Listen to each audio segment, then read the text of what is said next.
Today's book is The Little Mermaid, and it's adapted by Stephanie Calmenson. Sebastian, the court composer, had planned a royal concert.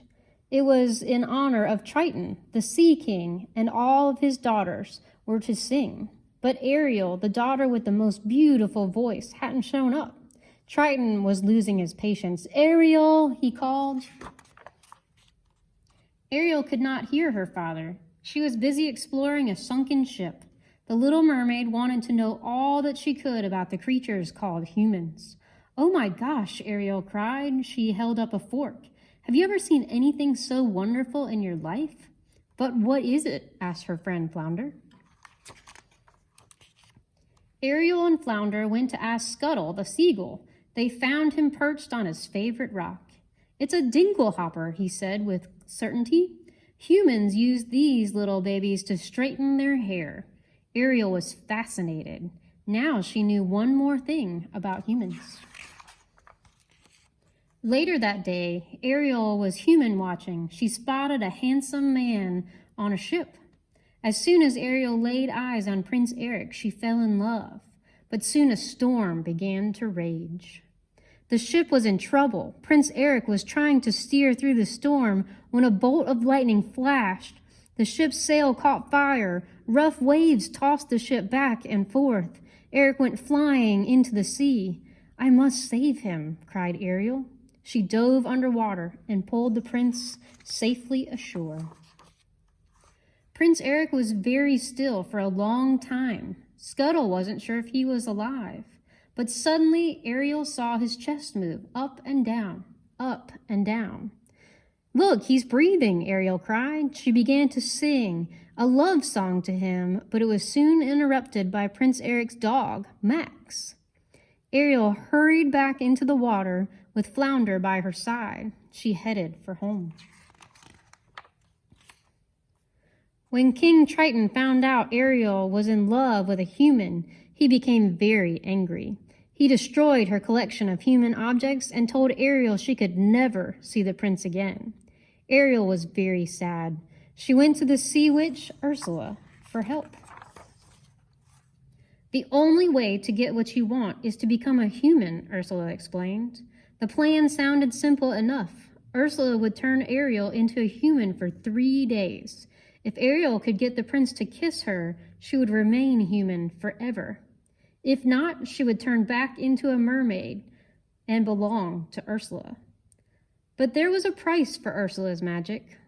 "What I want from you is your voice," the evil sea witch demanded. Because she was in love, Ariel agreed. With a swirl of her magic potion, Ursula took away Ariel's voice and dropped it into a seashell locket. Ariel looked down where her tail used to be, and she had legs. Flounder quickly swam up to the surface. Prince Eric had recovered nicely by the time that Flounder dragged Ariel to shore. When the prince saw Ariel, he did not know that he was the one that saved him. Without her voice, Ariel couldn't sing to him or tell him who she was. But Eric liked Ariel very much. He took her rowing at twilight. Triton helped Sebastian to watch over Ariel. So the crab tried to help things along. He led Scuttle and his friends in a romantic song. "Kiss the girl," they sang. But the prince did not kiss Ariel, not on the first day, nor on the second.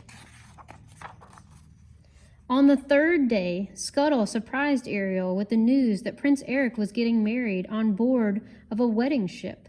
Everyone was busy getting ready, including Vanessa, the bride-to-be, who was singing happily. Scuttle heard her beautiful voice and flew down to the ship. Looking through the portal, he saw Vanessa look in a mirror. "That's the sea witch," cried Scuttle. He flew off for help as quickly as he could. In no time, sea creatures and birds rushed to the ship and began to attack Vanessa. Vanessa's seashell locket crashed onto the deck, and it opened, freeing Ariel's voice, just as she pulled herself aboard. The prince heard Ariel speak, and at last he knew Ariel was the one who had rescued him. He went to kiss her, but the sun had already set. Ariel's 3 days were up. You're too late, screamed Ursula. We made a deal, Ursula said. The sea witch grabbed Ariel and dove into the sea. When they reached the ocean floor, King Triton appeared. Let her go, he demanded. I might be willing to make an exchange for someone even better, Ursula said slyly. King Triton sadly agreed to the sea witch's deal.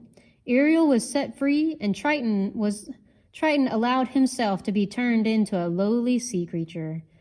Now I am the ruler of all the ocean, shouted Ursula. Soon Ursula found herself face to face with Prince Eric, who had come to rescue Ariel. They battled above and below the sea. Finally, Eric killed wicked Ursula. Triton was the Sea King once more. She really does love him, doesn't she? Triton asked Sebastian. The crab assured the king that Ariel belonged with the prince, and with a wave of his trident, Trident turned to Ariel into a human being. It wasn't long before Prince Eric and Ariel were married. All the creatures of the sea and the land were there to congratulate the happy couple. The end.